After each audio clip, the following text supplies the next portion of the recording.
विघ्नहर्ता श्री गणेश, श्री गणेश, श्री गणेश। त्रयंबकं सदाशिवं नमामि देव उमापति। लंकेश, आप अपनी कथा में मुझे बता रहे थे कि समस्त संसार में अनुशासनहीनता चरम पर पहुंचने के कारण ही ऋषि दुर्वासा का जन्म हुआ, जो संसार में पुनः अनुशासन लाने वाले थे।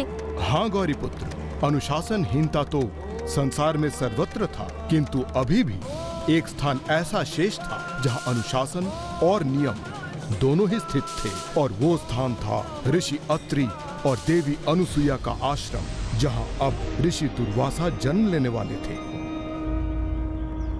ओम नमः शिवाय। ऋषि अत्रि और उनकी अर्धांगिनी देवी अनुसुईया बड़े अनुशासन के साथ अपना जीवन यापन कर रहे थे। सूर्यदेव भले ही किसी दिवस अपनी दिनचर्या आरंभ करने में विलंब कर दें, किंतु ऋषि दंपति वो कभी भी किसी भी कार्य में कोई विलंब नहीं करते थे। ऋषि दधीची महादानी थे और ऋषि शिलाद विकार रहित थे, इसलिए उन्हें प्रभु महादेव के अवतारों के पिता होने का सौभाग्य प्राप्त हुआ।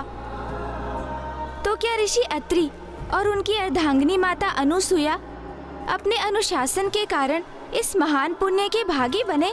प्रभु के ऋषि दुर्वासा अवतार का अधिक श्रेय तो माता अनुसुईया को ही जाता है, किंतु एकमात्र अनुशासन ही उनका श्रेष्ठ गुण नहीं था। महानतम तपस्वियों में भी उनकी गणना थी, क्योंकि उन्होंने ऋषियों के तप के विघ्नों को दूर करने हेतु 10 सहस्त्र वर्षों की दीर्घ अवधि के लिए तपस्या की थी, और चित्रकूट में 10 वर्षों के अकाल के समय जब भूख प्यास से मनुष्यों एवं जीव जंतुओं के जीवन संकट में आ गए थे, तब माता अनुसुईया ने अपने घोर तप के तपोबल से उस भीषण अकाल में भी भूख प्यास मिटाने वाले फल और कंद मूल उत्पन्न कर दिए थे।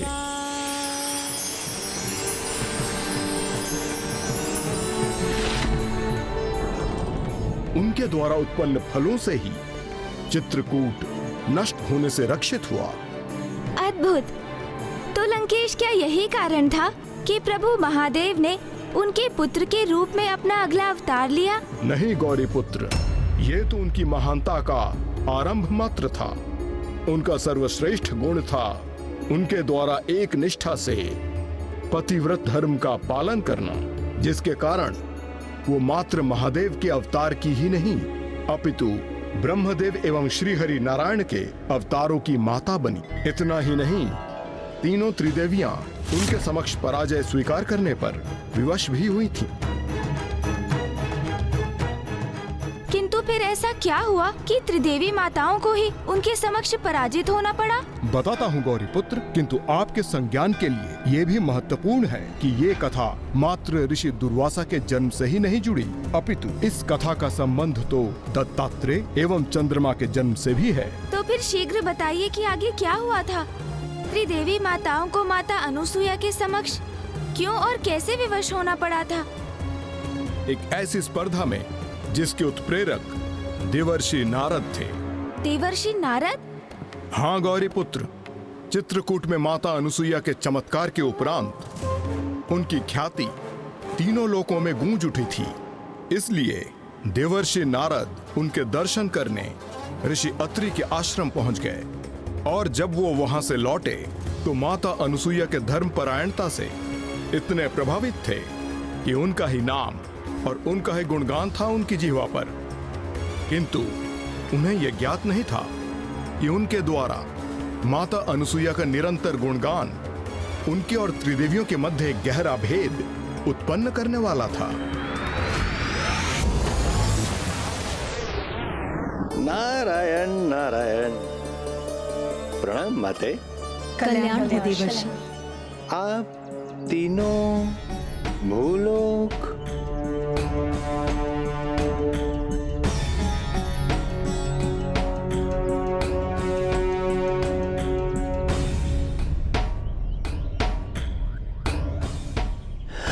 नारायण नारायण, समझ गया। मेरे मुख से माता अनसुया की प्रशंसा सुनकर अब माता अनसुया के दर्शन हेतु अधीर हो गए, है ना? देवर्षि, आप करती भी क्या माते? माता अनसुया की महिमा, उनका तपोबल। नहीं देवर्षि, रुक जाइए। अब पुनः देवी अनुसुईया की श्रेष्ठता की कथा सुनना कठिन है हमारे लिए, क्योंकि आप तो उनकी महिमा का बखान सहस्त्र बार कर चुके हैं। अब मैं क्या करूं माते? जितना भी उनका बखान करूं, जितनी भी प्रशंसा करूं, ऐसा प्रतीत होता है कि कमी है। और जब उनके स्वयं दर्शन कर चुका हूं मैं, तत्पश्चात मुझे विश्वास हो गया है कि समुच्चय ब्रह्मांड में माता अनसुया जैसी पतिव्रता नारी और कोई नहीं। देवर्षि नारद, कदाचित आप कुछ भूल तो नहीं रहे हैं ना? आहा, हमारे ही समक्ष हमें भूलकर आप देवी अनुसुईया को सर्वश्रेष्ठ पत्नीव्रता घोषित कर रहे हैं।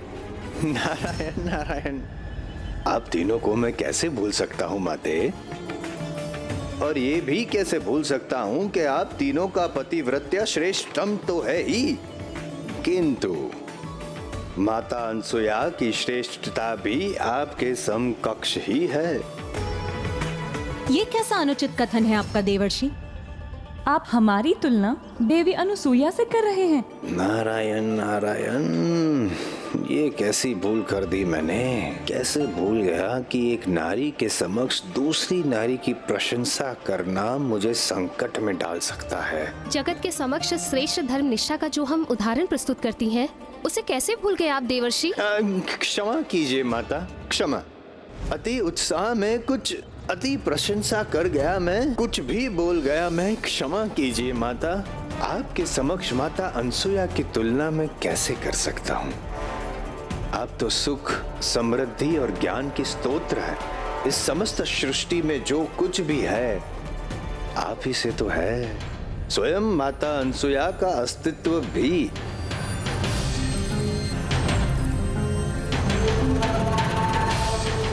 देवर्षि नारद ने तो अपना पक्ष अत्यंत शीघ्र परिवर्तित कर लिया। माता अनुसुईया की प्रशंसा करते करते वो त्रिदेवी माताओं की प्रशंसा भी करने लगे। प्रशंसा तो उनके मुख में थी, किंतु उनके मन में तो एक योजना उपज रही थी। योजना? देवर्षि नारद कैसी योजना रच रहे थे लंकेश?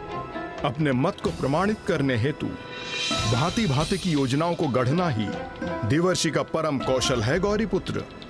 उन्हें तो विश्वास था कि माता अनुसुईया सर्वश्रेष्ठ पतिव्रता नारी थी, त्रिदेवियों के समकक्ष थीं, किंतु अपना ये मत त्रिदेवियों से स्वीकार कराने हेतु वो त्रिदेवियों को ही एक विचित्र परीक्षा में डालने की योजना गढ़ रहे थे, जिसके अनुसार कुछ ही दिवसों के उपरांत एक एक कर वो लौह के चने लेकर त्रिदेवियों के समक्ष प्रस्तुत हुए। लौह के चने? किंतु क्यों लंकेश?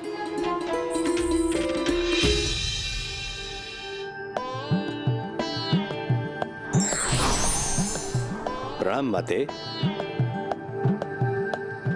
नारायण नारायण।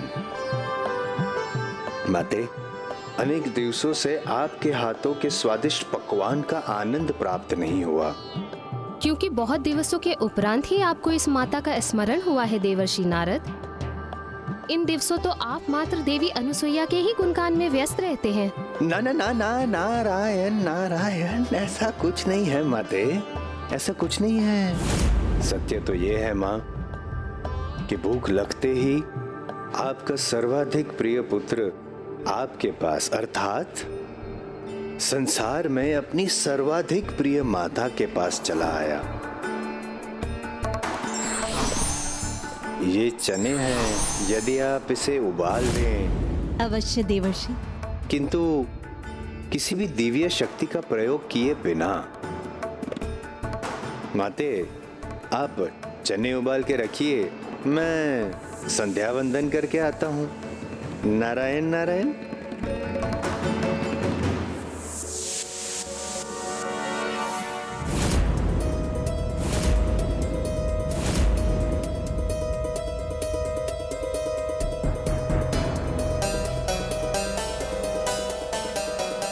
लौह के चने? ये तो लोहे के हैं। इन्हें कैसे पकाया जा सकता है? ये चने हैं, यदि आप इसे उबाल दें, किंतु किसी भी दिव्य शक्ति का प्रयोग किए बिना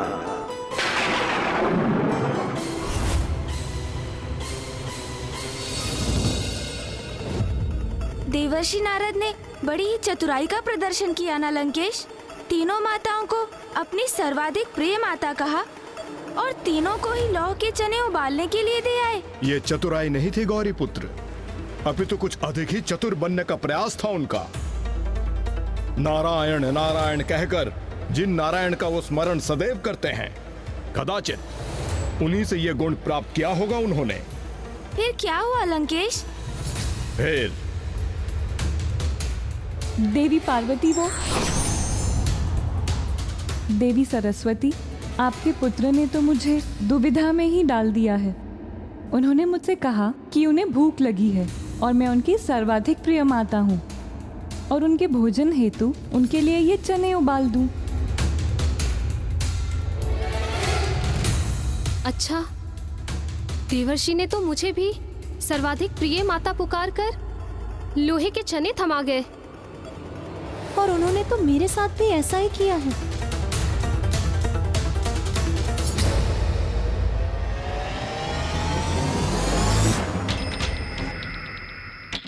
कदाचित सत्य तो ये है कि हम तीनों को उन्होंने कहा अवश्य, किंतु हम तीनों में से कोई भी उनकी सर्वाधिक प्रिय माता है नहीं।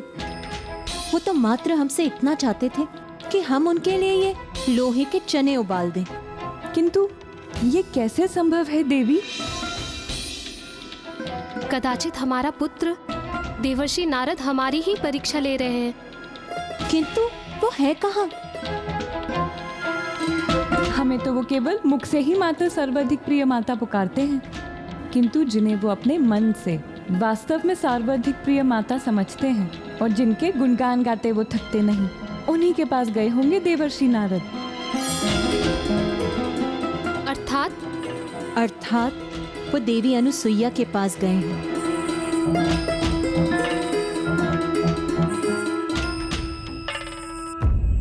नारायण नारायण। प्रणाम माते। माते, आपने तो समस्त चित्रकूट की भूख मिटाई थी, तो मेरी ये प्रबल इच्छा एवं विनती है तो मुझे भी आपके हाथों का भोजन प्राप्त हो। अवश्य देवर्षि, ये तो मेरा परम सौभाग्य होगा, क्योंकि आपने मुझे माता पुकारा है और माता का कर्तव्य होता है अपने पुत्र को भोजन प्रदान करना। तो कहिए, क्या भोजन प्राप्त करना चाहते हैं आप? माता, आप मेरी वो माता हैं जो मुझे सर्वाधिक प्रिय है, तो अपने इस पुत्र देवर्षि नारद के लिए ये चने उबाल दीजिए बस। अवश्य। माते, इस अंतराल में अपनी संध्या वंदन संपन्न करके लौटता हूँ। नारायण नारायण। तीनों माताओं के मध्य ये कैसी स्पर्धा उत्पन्न कर रहे थे देवर्षि नारद? और अंततः कौन सी माता लौह के चनों को उबालने में सफल हुई? ये स्पर्धा तो ये निर्धारित करने के लिए हो रही थी गौरी पुत्र कि समस्त ब्रह्मांड में श्रेष्ठतम पतिव्रता देवी कौन थी।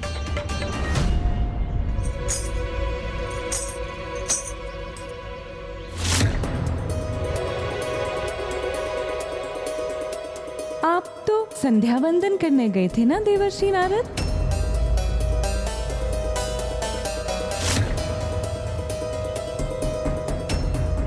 फिर आपके यहाँ होने का क्या प्रयोजन है देवर्षि?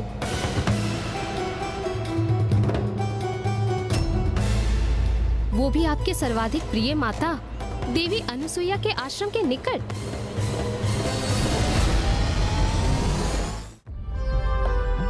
क्षमा माते, संध्या वंदन करने ही गया था, किंतु क्या देवर्षि?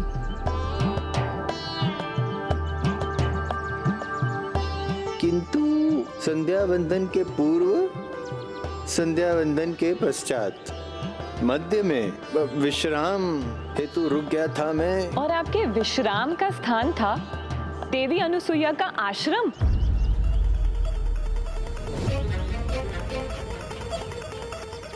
हम तीनों को लौह के चने देकर आप देवी अनुसुईया के आश्रम क्यों पहुंच गए? और हमसे ये कैसी अनुचित अपेक्षा थी आपको कि हम आपके लिए ये लौह के चने उबाल देंगी? हम हमारी दिव्य शक्ति से उन्हें उबलोचनों में आवर्षित परिवर्तित कर सकती थी, किंतु आपने ही तो हमें उन्हें हमारी दिव्य शक्ति के बिना उबालने की अवस्था में रखा था। तो फिर आप हमारी ये परीक्षा क्यों ले रहे हैं? हम इन लोहे के चनों को उबालकर कैसे दें आपको? अब उसकी आवश्यकता नहीं है माते। जो लोह के चने थे वो तो उबल चुके हैं। माता अनसुया ने वो लोह के चने उबाल दिए।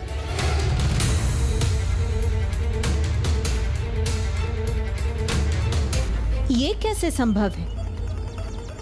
हमारे साथ परिहास कर रहे हैं आप? बिना किसी चमत्कार, बिना किसी दिव्य शक्ति के उन लौह के चनों को कोई कैसे उबाल सकता है? पतिव्रता की धर्म की शक्ति से माते। कहीं इनका क्रोध जागृत हो गया तो मेरी इस परीक्षा में मैं ही विफल ना हो जाऊं।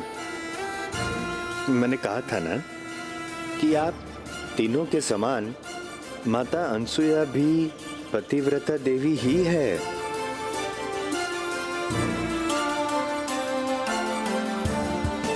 नहीं, विश्वास नहीं हो रहा है माते। किंतु आपको इतना तो विश्वास है ना माते कि मैं आपसे असत्य कथन तो नहीं करूंगा, ना ही असत्य वस्तु दिखाऊंगा। तो जो सत्य है वही दिखा रहा हूं माते।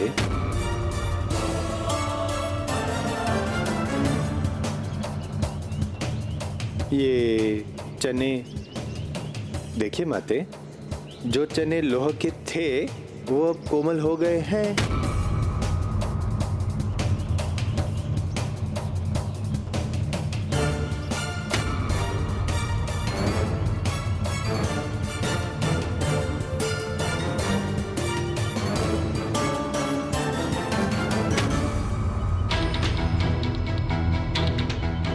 अत्यंत आश्चर्य की बात है, ये कैसे संभव है?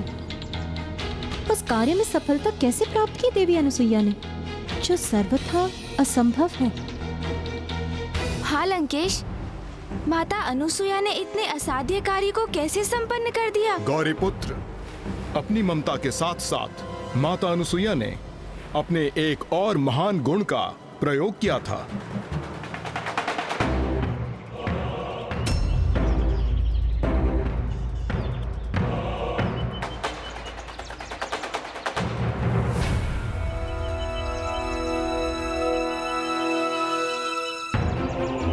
माता अनसुया इन लोह के चनों को देखकर अवश्य स्तब्ध रह जाएगी।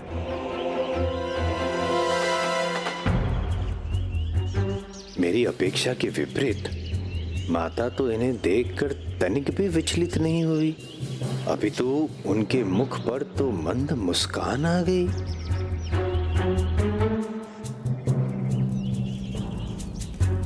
स्वामी,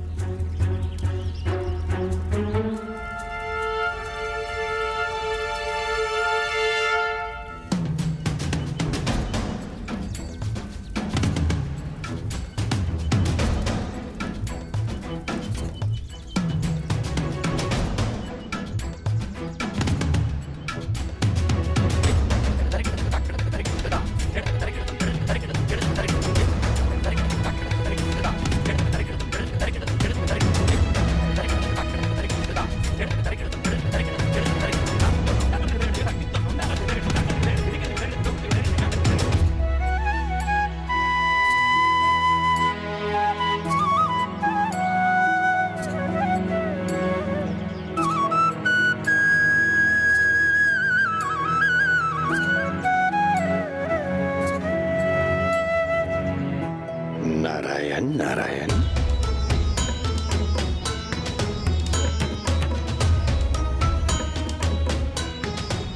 माता के पतिव्रता होने का ये प्रथम एवं अत्यंत उत्तम उदाहरण है।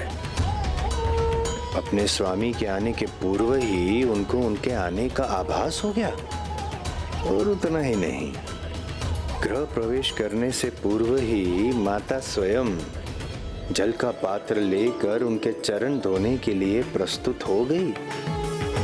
नारायण नारायण। लीजिए स्वामी, जल ग्रहण कीजिए।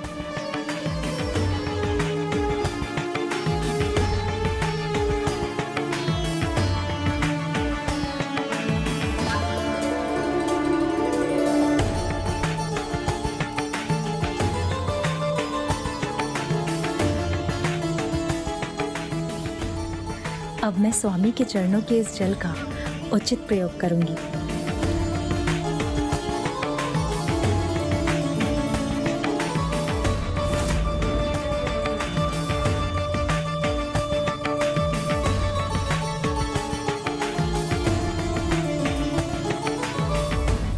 हे प्रभु, इस पतिव्रता की लाज रखिएगा, क्योंकि यदि मैंने सच में पूर्ण निष्ठा के साथ पतिव्रता धर्म का निर्वहन किया है तो ये लोहे के चने उबलकर देवर्षि के भोजन करने हेतु तैयार हो जाएं।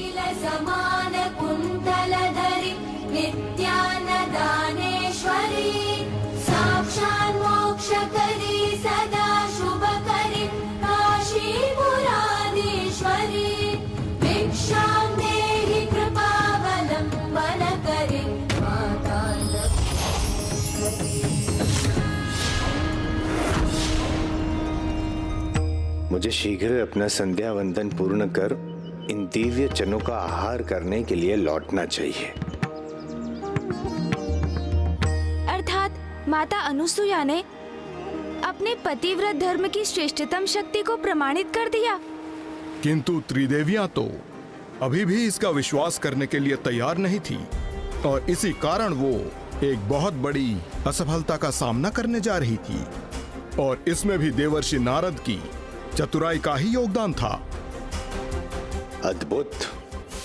नारायण नारायण। ज्ञात था मुझे कि माता अनसुया का पतिव्रत्य एवं सतीत्व सर्वश्रेष्ठ है, संसार में सर्वश्रेष्ठ है।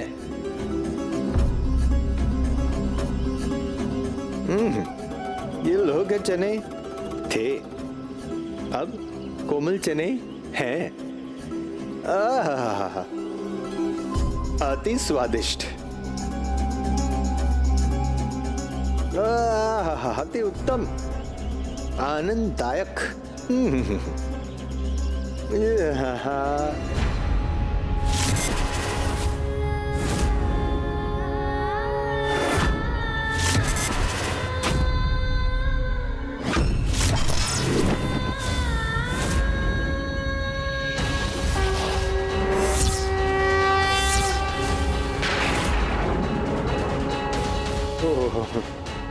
माता पार्वती में तो मुझे माता दुर्गा की छवि दिखाई थी।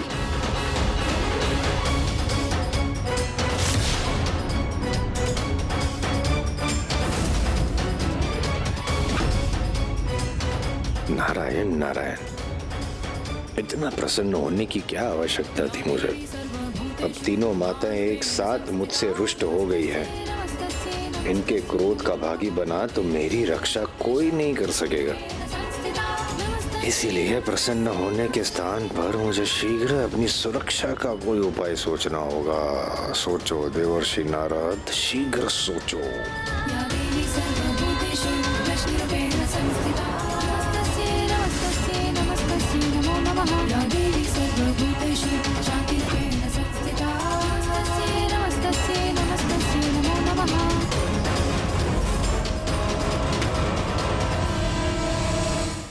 क्षमा क्षमा माते, क्षमा माता।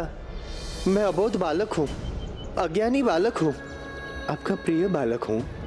कदाचित इसीलिए माता अनसुया के पतिव्रत धर्म की महिमा और तपोबल से मैं प्रभावित हो गया। क्षमा कीजिए और कृपया एक कार्य कीजिए। आप स्वयं ही माता अनसुया के पतिव्रता धर्म की परीक्षा ले लीजिए।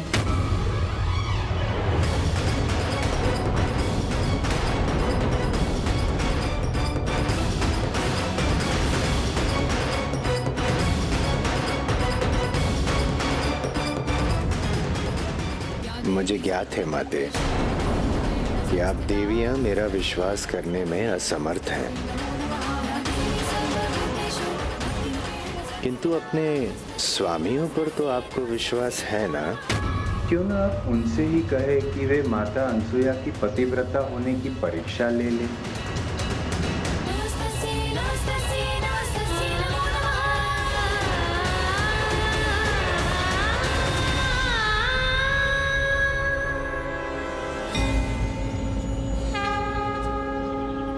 उचित उपाय सूझ गया है मुझे। तो लंकेश अनुसुया माता की परीक्षा लेने के लिए सत्य में तत्पर थी, और यदि ऐसा था तो क्या तीनों प्रभु भी उसके लिए प्रेरित हो गए थे? गौरी पुत्र, यदि त्रिदेवी कुछ करने की ठान लें तो त्रिदेव उसे कैसे अस्वीकार कर सकते हैं? आपको ऐसा करना ही होगा स्वामी। आपको वहां जाकर देवी अनुसुईया से निर्वाण दान मांगना ही होगा। निर्वाण दान मांगना ही होगा। निर्वाण दान मांगना ही होगा। निर्वाण भिक्षा अर्थात वस्त्रहीन होकर एक भिक्षुक को दान देना। आप इसकी गंभीरता क्यों नहीं समझ रही हैं देवी? एक पतिव्रता स्त्री के लिए ऐसा करना असंभव है। यही तो देखना है स्वामी। उनकी पत्नी व्रता, उनके सतीत्व की ही तो परीक्षा है ये। देवर्षि नारद के अनुसार उनके पतिव्रता धर्म में निष्ठा सर्वश्रेष्ठ है, कदाचित हम त्रिदेवियों से भी अधिक, और हम इसकी सत्यता की परीक्षा लेना चाहते हैं। किंतु देवी, ये तो परीक्षाओं की सभी सीमाओं का भी चरम है। वास्तविक परीक्षा तो चरम पर पहुंचकर ही होती है, क्योंकि यदि उन्होंने आपको भिक्षा देना स्वीकार किया तो अपने पतिव्रत धर्म से भटक जाएंगी, और यदि उन्होंने ऐसा नहीं किया तो वो अपनी तपोशक्ति खो देंगी। किंतु ये परीक्षा मात्र एक परीक्षा तक ही सीमित नहीं रहेगी, क्योंकि जिस परीक्षा के परिणाम स्वरूप साक्षात ईश्वर के दर्शन प्राप्त हो, वो तो एक वरदान स्वरूप ही होती है। महान आत्माओं की परीक्षा लेना कभी कभी स्वयं के लिए एक बहुत बड़ी परीक्षा की स्थिति उत्पन्न कर देता है देवी। देवी, इस परीक्षा का कहीं हम पर ही विपरीत प्रभाव न हो जाए। ये तो सर्वथा अनुचित है, और अनुचित से सदा अनर्थ होता है। यदि आपको मेरे सत्यत्व पर विश्वास है, यदि आपको विश्वास है कि मैं पतिव्रत धर्म के मार्ग से तनिक भी नहीं भटकी हूँ, यदि आप ये मानते हैं कि मैं सर्वश्रेष्ठ पतिव्रता हूँ, तो आप देवी अनुसुईया की परीक्षा लेने अवश्य जाएंगे। तो आप मेरा यह अनुरोध कदापि अस्वीकार नहीं करेंगे स्वामी।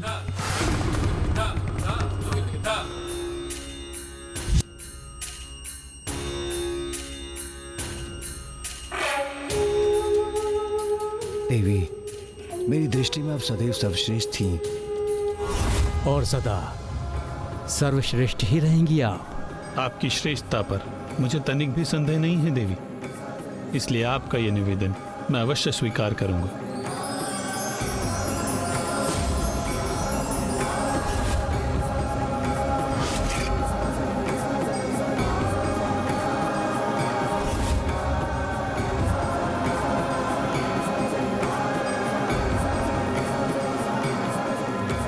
अर्थात लंकेश, तीनों त्रिदेव माता अनुसुईया की ऐसी घोर परीक्षा लेने पर विवश हो गए। हाँ गौरी पुत्र, अन्य कोई विकल्प ही नहीं था उनके समक्ष। शीघ्र ही उन्हें देवी अनुसुईया की परीक्षा लेने के लिए प्रस्थान करना था। इस परीक्षा के अत्यंत प्रभावी परिणाम तो होने ही वाले थे, और साथ में त्रिदेवियां भी देवी अनुसुईया के समक्ष असहाय अवस्था में प्रकट होने वाली थीं।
शांति।